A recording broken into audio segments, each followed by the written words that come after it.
Okay, well, I think we can start, and I would like really to thank everyone who wasn't detracted by the weather and by the rain and still made it to our 2024 Iaces annual lecture. For those who do not know me already, my name is Dr. Giada Lagana. I am a Librium ECR Fellow and a lecturer in politics at Cardiff University. And I also have the immense honor and pleasure to be the president of the Irish Association for Contemporary European Studies. And yes, it always makes people smile, the fact that I am an Italian based in Wales, leading the Association of European Scholars in Ireland.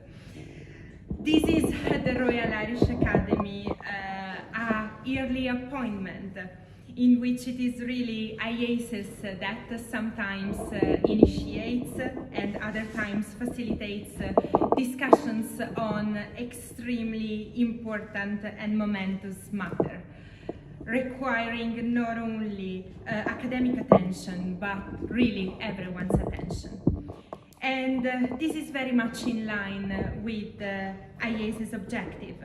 We are a community of European studies scholars, which has an all-Ireland focus and aims to provide a space for scholars and also practitioners from across the island to share ideas and research connected to the study of Europe.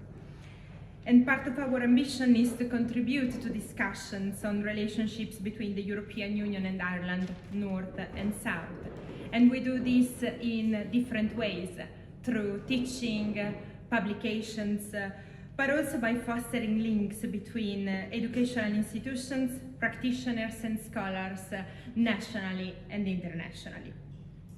And I'm really proud that our board has kept growing in the past few years.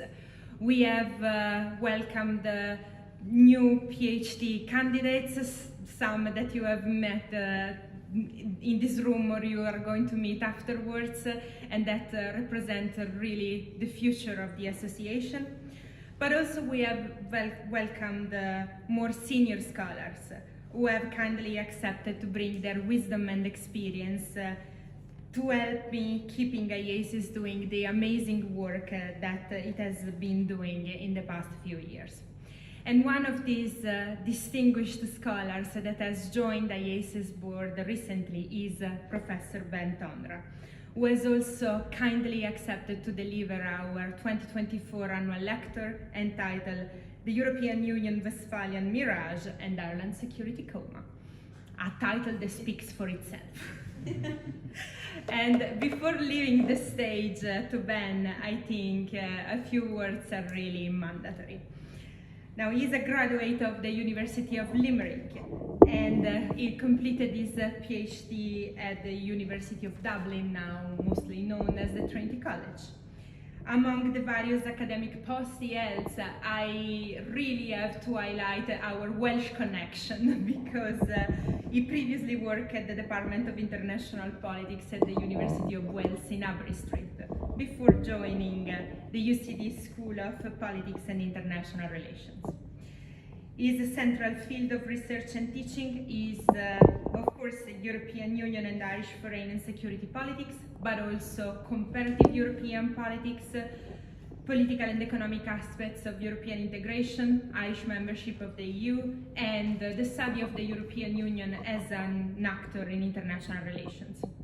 He is author of countless articles and books, and he also was awarded several research grants from the IRC and the ESRC. Outside the university, Ben is a member of the Royal Irish Academy and has previously served as the chair of the Academy Standing Committee on International Affairs. And last but not least, I didn't mention everything, but in 2023, so last year, he was awarded the Iaces Lifetime Achievement Award in European Studies. Now, there is just one thing that I would like to add that reflects an aspect of the work of a lecturer that is probably the most disregarded, the ones that is not in front of the eyes of everyone, because certainly publishing and lecturing is great and is what it is in front of the eyes of everyone, but the other very important part is the impact that as a lecturer, as a mentor, as a scholar you have on people, on students, on colleagues, and on early career researcher. Now, I never had the chance to be one of Ben's students, but I experienced in a tiny little amount that inspiration and that impact through, in particular, the fact that Ben, even not knowing me very much, has never failed to have a kind word, a word of encouragement. And I can really say that if in 2018 he didn't just tell me, Giada, publish that book, it is what you really need to do to get to the next stage, well, I sincerely probably wouldn't be where I am today. And I really wanted to say this because it's also one of the reasons that really pushed me to ask Ben to deliver this annual lecture this year. So, and with the emotional Italian, stand up.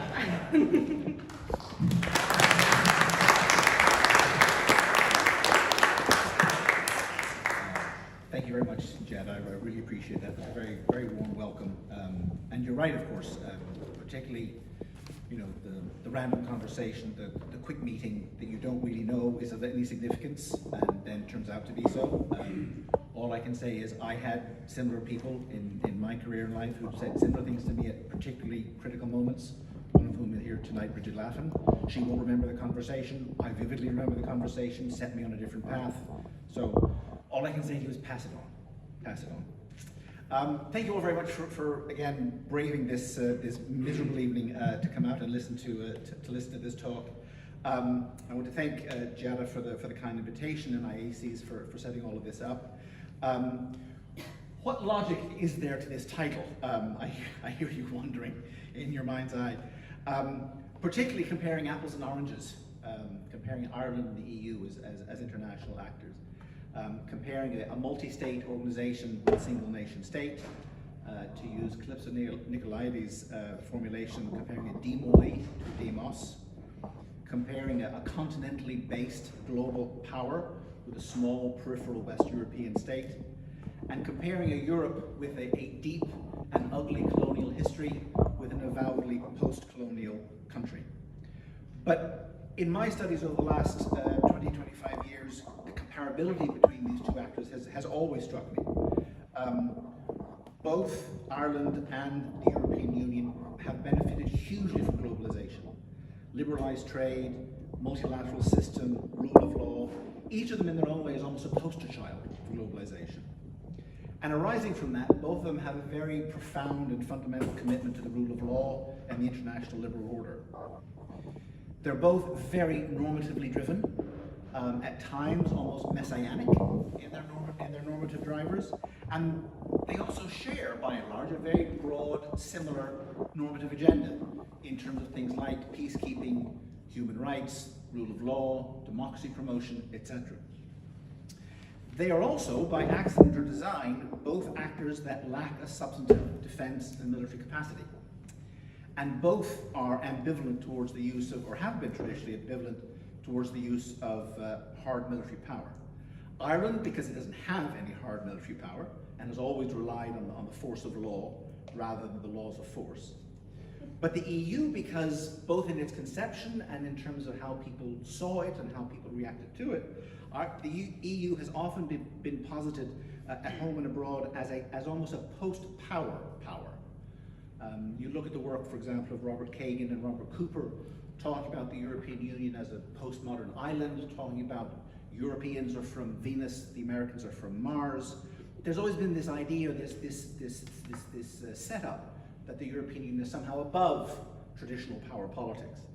Now, quick parentheses here. I remember a colleague of mine in UCD, Andy Story, pulling me up on this declaration many years ago, saying, yes, the EU may not have a lot of military hard power, but you look at economics and trade, And the European Union is red in tooth and claw in terms of the use of power. And if you were a British diplomat sitting on the other side of the table during the Brexit negotiations, you know what economic and trade power looks like. So with that caveat though, both do have this ambivalent relationship towards military hard power because they didn't have any. So this evening what I want to do is look at how, in my view, how these two comparable actors have responded to and are dealing with the profound threats to the international liberal order. The most obvious though of those, of course, is Russia's invasion of Ukraine, or second invasion of Ukraine. But also to think about this in terms of the broader challenges to a liberal order that the European Union, in a sense, has been brought up in. And there are two parts of that broader global challenge. The first, which I think is a very legitimate challenge, is a challenge to a post-war order that was ordered by the victors of the Second World War, ordered in terms of institutions, in terms of structures, in terms of allocation responsibilities, very much at a particular historical moment. The most obvious and egregious example of that, of course, is the composition of the UN Security Council. But it spreads across the entire multilateral system. So I think there are legitimate grounds there of challenge, particularly from the global south, as to how the world has been ordered, and a legitimate challenge to that ordering. But there's also a more profound challenge, and that is to the very universalist concepts of the multilateral order that we live within. The UN Charter, the Declaration of Human Rights. There are increasingly voices raised, challenging some of those basic precepts. And talking, for example, to Irish diplomats who worked on the recent Irish presidency or membership of the UN Security Council, they tell us they spent most of their time defending existing lines rather than being able to push out the boundaries and make new accomplishments in terms of putting forward a progressive agenda in the United Nations, and very often found themselves on the losing end of holding that line. So there are big challenges out there that are not just centered on Russia and Ukraine. I'm also a bit quizzical myself now about the two metaphors, Mirage and Coma. Because I wonder if they're not quite instrumental enough. There's a sense that, Ireland is in a coma, sort of without thinking about it, obviously, and that the European Union has a mirage presented to it. But I think what I'd like to do, both in my talk and perhaps in the Q&A afterwards, is interrogate the extent to which both of these two actors feed these metaphors and are in fact victims of them themselves. So if we turn first to Ireland, I think where I want to start is sort of something I think we're all familiar with, and that is explanations for Ireland's failure to take its security and defence seriously. Now, I think historians can start us off on this journey. They can talk about the nature of the Irish independence struggle, the nature of the Irish Revolution, the nature of Irish history, our ambivalence towards martial power, our ambivalence towards the Irish army itself as a result of particular historical incidents. But there are obviously other patterns here that we need to identify. I think first and most obviously is Ireland's geostrategic marginality. Now, I love to tell particularly my international students that Ireland suffered 800 years by its geostrategic position, and really, frankly, Ireland deserved the last 80 years off in terms of being geostrategically relevant. But as I say that to my international students to get them in the right mind frame. But nonetheless, Ireland has been marginal to the main zones of conflict in the world, both physically and as a result of that psychologically. I think also in terms of the security that we have dealt with as a state since the foundation of the state in the 1920s, security has always been framed inwards. It's been defending the institutions of the state against insurrection, against paramilitaries, from terrorism, trying to maintain the foundations of a democratic state. So that framing of security, I think, has narrowed the vision and narrowed the psychological understanding of security. I think there's also, perhaps more controversially, a conflation in the public mind between the status of military neutrality, which is a perfectly legitimate defense choice as a strategy, but a confusion of neutrality with pacifism in the first instance and with morality in the second instance. And both of those are profoundly wrong, in my view. Neutrality is not about pacifism. The best neutrals are anything but pacifist. The best neutrals invest in their defense, quite seriously in defense, and defense and security is actually part of the warp and weft of those societies. They take their security very, very seriously indeed. And neutrality is not about morality. In my view, neutrality is the antithesis of morality. Neutrality is the moral equivalent of walking past a burning building and saying that's somebody else's problem, it's not mine. It's perfectly legitimate, but it is inherently selfish. And it is also not about morality in terms of what we do with that neutrality. I said earlier I like to provoke my international students with the 800 years versus 80 years. I like to provoke my Irish students by saying you can pick any aspect of Irish foreign policy that we take particular pride in, whether it's human rights, peace, justice, development, peacekeeping, and I will find you a NATO member who does more and does it better. So there's no conflation, there's no link between neutrality and being a good international citizen. As I say, in terms of the dictionary definition, it's the very antithesis of it. I think in further explanation of Ireland's deficit in terms of thinking about security and defence, we obviously have political expediency. If you don't have to invest in defence, why would you? If you don't have to spend time thinking about defence, why would you? So the political expediency, I think, is a given and is perfectly understandable. We've also, however, had a pretty heavy dose of political cowardice, as well as expediency. I remember distinctly talking to a former defence minister, and this is back in the day when one didn't talk about the triple lock in polite society. And I asked him about the triple lock, and his genuine and very heartfelt answer was, and it's a direct quote, "I don't kick sleeping dogs."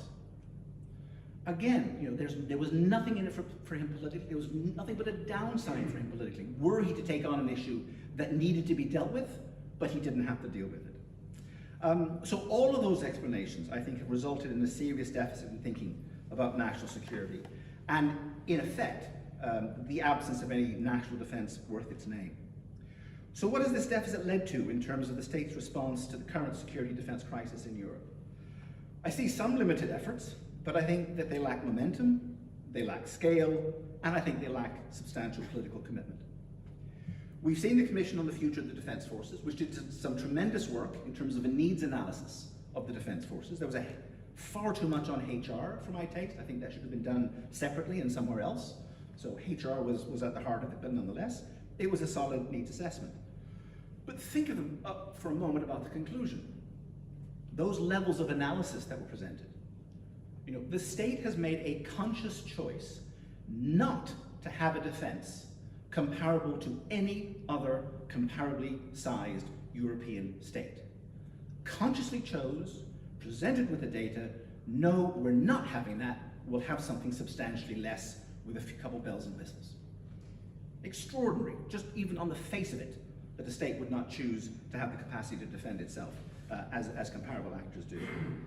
The implementation plan for the commission for the commission's work is, and I'm being charitable here, leisurely and limited. And as I say, that is being extraordinarily charitable. We've had the consultative forum on international security, led very ably by Professor Richardson, which was meant to spark a conversation, which we had, a conversation that told nothing new to anybody, and has only resulted, as far as I can tell thus far, in terms of policy, in terms of the promise of something to be done with the triple lock, the legislation for which we haven't seen since they published a report coming on now 6 months ago. We also don't have the national security strategy. The national security strategy, which was promised in 2019, a national security strategy which was supposed to deal with the period 2020 to 2025. We are now in 2024, and we still don't have the security strategy to deal with 2019 to 2025. I mean, what can you say about a government or consecutive governments that promise a national security strategy and don't deliver it for a period of 4 going on 5 years? The only thing I can come up with, and some of you are of an age where this will be familiar, is Sir Humphrey Appleby and his testimony as to why governments don't do things, because they're either too sensitive, too early, or it's just too late. And frankly, with the national security strategy, it's pretty much damn well too late. We also don't have, in terms of the long list of things we don't have a national security clearance process or policy. There is no means by which people in this state can get national security clearance from the state. Legislation for this, or proposed heads of legislation for this, are with the Department of the Taoiseach, and have been with the Department of the Taoiseach for some time. And the reason it's not going anywhere is because the Department of Justice doesn't want to operate it. It simply doesn't want the responsibility. It says it doesn't have the resources, nobody's promising it extra resources, so it simply sits in the Department of Taoiseach, and as far as we know, it will not see the light of day between now and the end of the current government. That has implications. That has serious implications. It also feeds into my last point on this subject, and that is the fact that Ireland has no industrial or research strategy concerning defence. With a couple of colleagues, I worked to set up something called the Irish Defence and Security Association, or IDSA, basically bringing together Irish SMEs, Irish universities, and Irish researchers working in the general area of what you might describe as security and defence. And it has been extraordinary to me in dealing with a variety of state agencies, the extent to which you walk in the door and use the word defence and faces freeze, jaws drop, glasses fall off the ends of noses. As if defence is a dirty word, as if the state has no business dealing with defence, and companies that have applications or technologies or materials that might be used to help defend the state are somehow out of bounds alongside gambling and prostitution.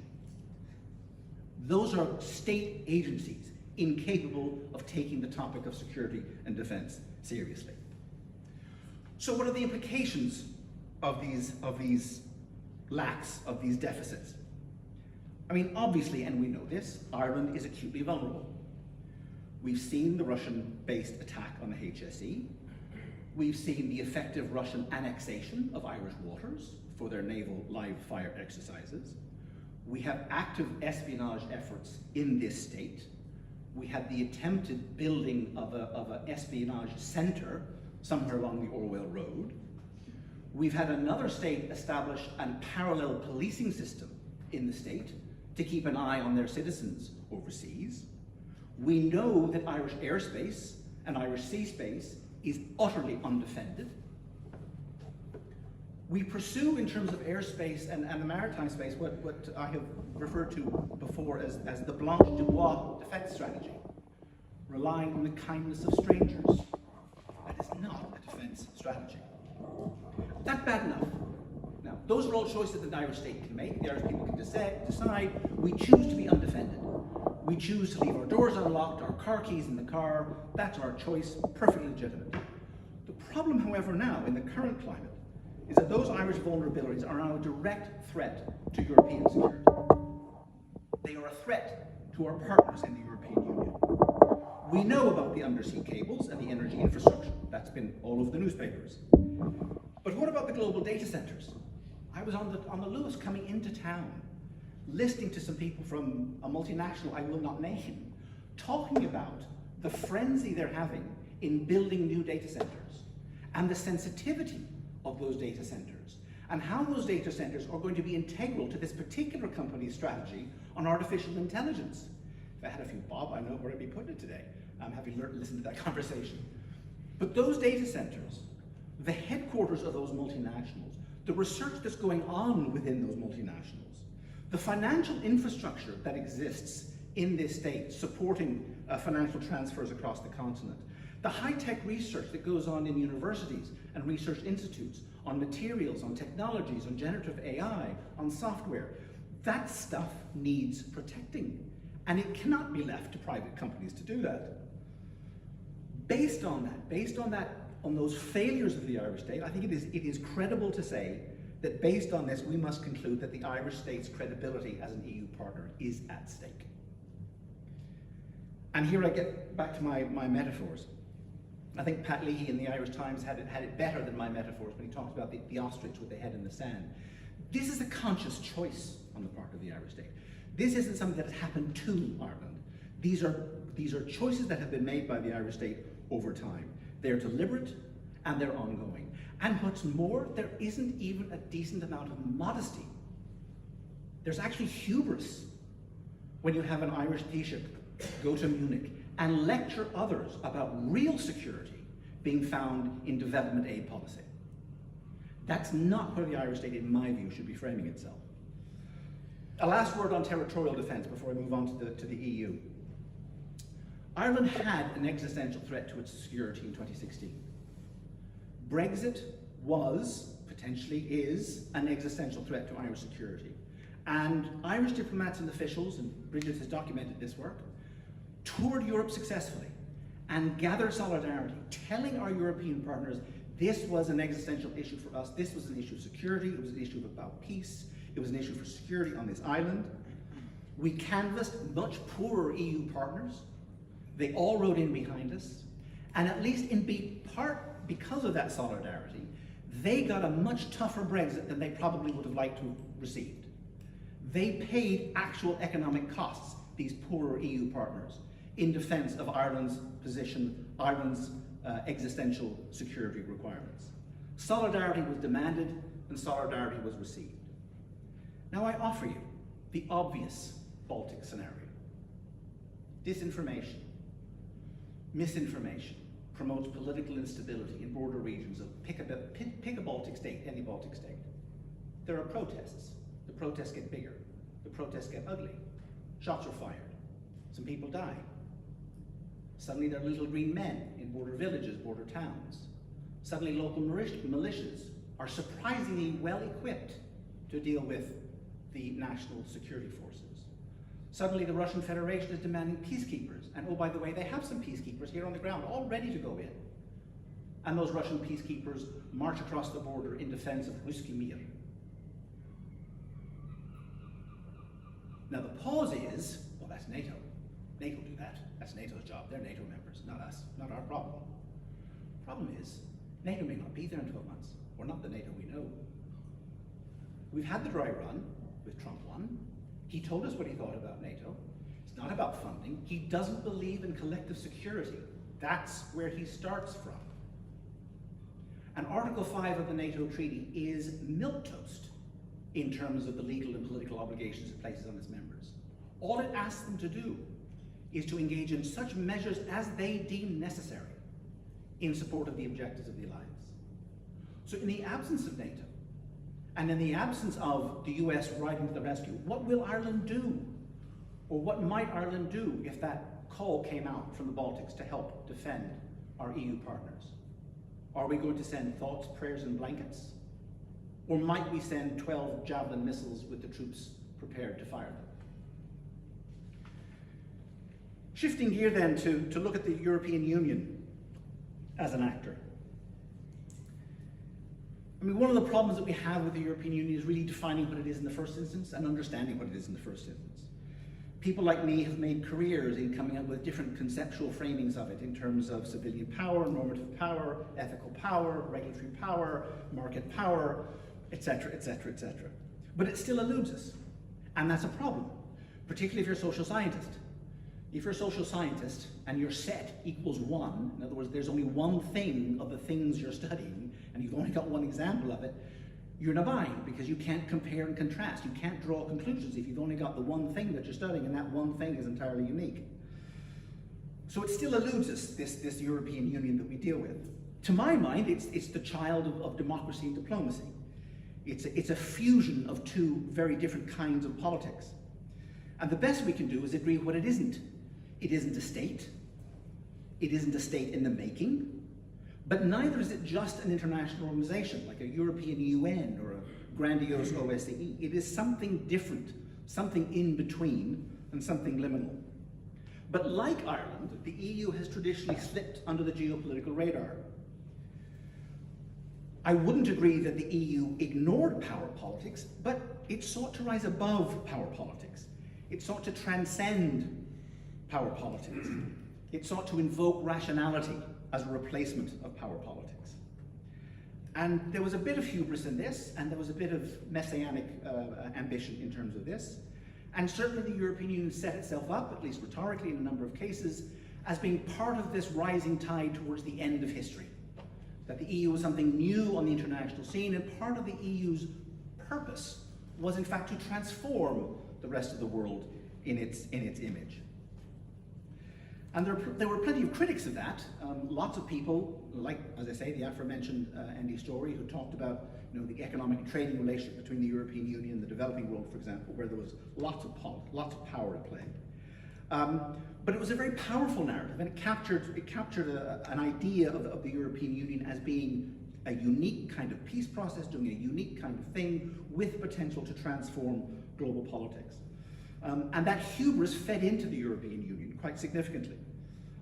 The most obvious, most recent example is the speech of Josep Borrell, I think it was the European Diplomatic Academy in 2022, for which he got quite a bit of heat, where he described Europe as a garden, a well-tended, fruitful garden.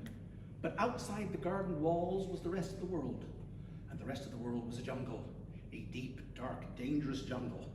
And the role of the European Union, as he told these young European diplomats, was to go out like gardeners into this global jungle and tend to the fruits and the plants and to regenerate the jungle outside Europe's garden more in its own image.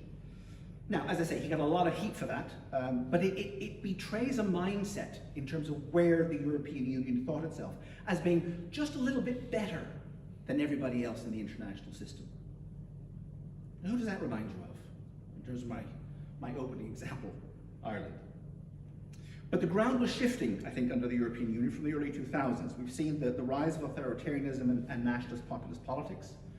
We saw energy used as a weapon in 2006 and again in 2009. We saw Putin's Munich speech of 2007, the Russian-Georgian War of 2008. And then in 2014, we had the Russian proxy invasion of Ukraine, or the first invasion of Ukraine by Russia. And again, just as by way of illustrative example, José Manuel Barroso, in response to that 2014 invasion, his answer was, "Let reason prevail over power." That was his tagline, "Let reason prevail over power." Again, that we Europeans knew something these others didn't, if only they would learn from us and understand. I have to say, I tend to channel Teddy Roosevelt myself. By all means, let's reason, but let's also carry a stick of some size.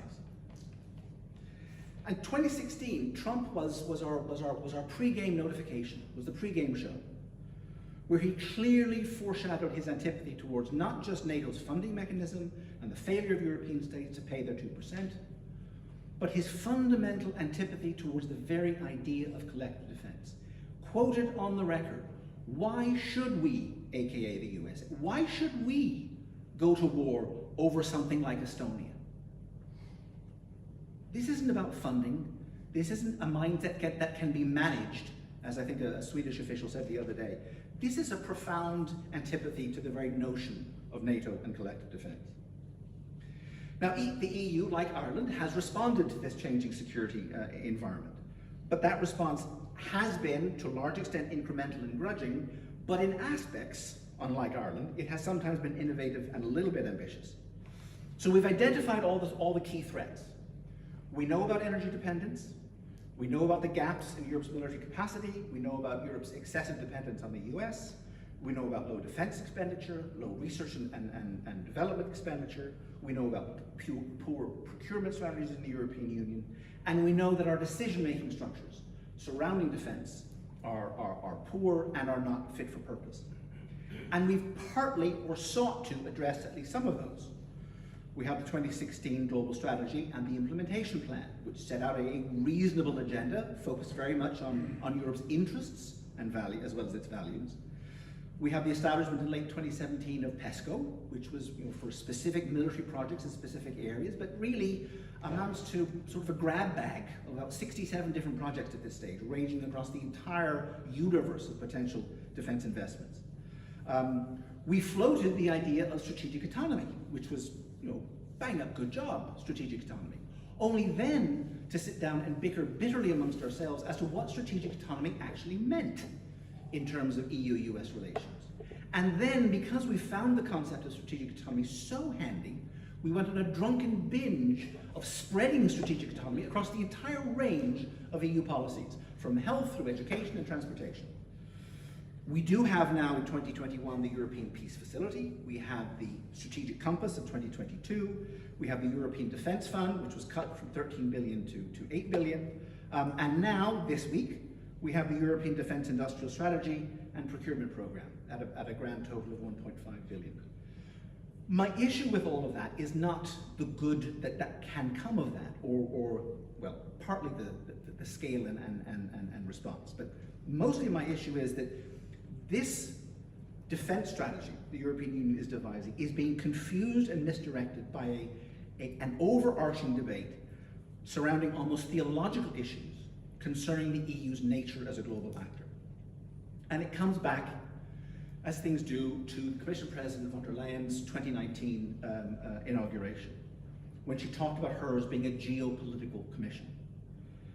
Now, I'm not sure whether that was an artistic license, a rhetorical flourish. I'm not sure whether it was simply an organizing device to distinguish her commission from the previous commission, in as much as they were going to be a little bit more strategic than the last lot. But I certainly don't think it was a thought-out approach. I don't think the implications were actually factored into what was being put in place. But that language, that narrative has grown legs since. We had Josep Borrell, again, talking about the European Union needing to speak the language of power, the European Union becoming a geopolitical actor. And I think all of that simply misdirects us and sends us onto the wrong track. This framing of the European Union as a geopolitical actor layered on top of the current geopolitical crisis, I think creates a danger. I think it creates a danger of overextending the Union into areas that it cannot and should not go. It risks raising unrealizable expectations of the Union as a global actor in its own right. And I think it also, and this is the crux of it for me, it creates a false Manichaean choice, a choice between two opposites, a choice of Union as sovereign or Union as servant. You've got to pick a path, you've got to pick a team. Union as sovereign or Union as servant. And that's where the Westphalian Mirage comes in. Because I see it a lot in some of the rhetoric in terms of some of the politics surrounding conversations on European defense. So that when political leaders start talking about Europe becoming a sovereign, when they talk about Europe having an army, a European army, or even an army of Europeans, when we start talking about a European nuclear deterrent, creating in the European Union something more like a state entity, introducing qualified majority voting into foreign security and defense policy making. I think simply that is confusing the matter and leading us on the wrong path. The European Union, in my mind, was established to transform state relations, not to replicate them at the continental level. It's a novel polity. That postmodern garden actually exists in the European Union. Notwithstanding some Orban-shaped cabbages in the garden, it is still a very unique and special construction with unique and special attributes. And to my mind, there are real, genuine dangers in attempting to bulldoze that postmodern garden, to build some mock ersatz 19th century Euro-national home. That, to my mind, is the error. It's not what the Union was built for, it's not what the Union would be good at. European construction is iterative, slow, and contested, but it's also consensual, pragmatic, grounded in experience, and delivers genuine added value to the citizens of its member states. And in my opinion, Europe's constitutional DNA cannot deliver the kind of foreign security and defense policy that some aspire it to have, to be wielded in the way that nation states can wield it. It would require a constitutional and political revolution of a kind we haven't seen in centuries. But at the same time, and with perhaps even greater vehemence, I take issue with those that offer the counter-prescription of the Union as a servant, that the Union should be stripped of supranationality, should become sort of an intergovernmental talking shop serving at the behest of the individual member states. A good friend and former colleague of mine, Stefan Auer, has written an entire book on this thesis, setting out why the Europeans' political aspirations need to be pruned from the European garden. Reducing the Union to an intergovernmental framework, a technocratic civil service, mischaracterizes both mischaracterizes the Union as a threat to an essentialist definition of nationality, and provides a very exclusivist vision of sovereignty. The Union does do something quite magical in terms of pulling together mutually contradictory forces. And the proof of that is in its performance. If we look at the Euro crisis, if we look at the pandemic, if we look even at the Russian invasion, it is extraordinary what the Union can accomplish as this mélange between democracy and diplomacy. playing this liminal role that it was given at its conception. If you look at the role the Union's institutions have played and can play in the area of defence, in terms of issue framing, resource mobilisation, and policy innovation, what Bridget Latham calls collective power Europe, we see the true contribution of an EU working in partnership with member states, delivering added value, creating virtuous policy circles, and scaled responses to challenges that member states simply cannot meet, either individually or in ad hoc coalitions. The Union is neither a sovereign nor a servant. It is its very liminal nature between democracy and diplomacy which creates it as a unique polity, with unparalleled capacity, I think, to address challenges such as we face with respect to Russia. But that union simply cannot dance at a 17th century Westphalian ball. So where do we go from here? I think this analysis of Ireland and the European Union has to start with a reality check and an acknowledgement that both actors suffer from a delusion, one that can be consciously fostered by those that should know better and which needs to be challenged. For Ireland, the delusion is that security and defence doesn't matter or can be ignored. Security, you might not be interested in security, but security is certainly interested in you. And for the European Union, that the attributes of a sovereign Westphalian state cannot somehow be willed into existence or engineered by clever political legerdemain. Each of these two actors needs to recognize and respect its own ontological reality, its nature as an international actor, and assume its full responsibilities. Either to defend itself, I should say Ireland to defend itself, either alone or in partnership with others, and the EU to step up to facilitate and enable the defence of its member states using the kinds of novel policy tools it's already identified, but at a much greater scale. And finally, I think academics have an urgent role here to play too. First and foremost, not to feed ontological illusions on the part of the Irish state of the European Union. Second, to offer robust analysis and critique of the various policy options that are out there. And thirdly, like tonight, to engage in public debate and conversation from all ends of the spectrum. And I hope we can do that here this evening in the Q&A. Thank you very much for your attention.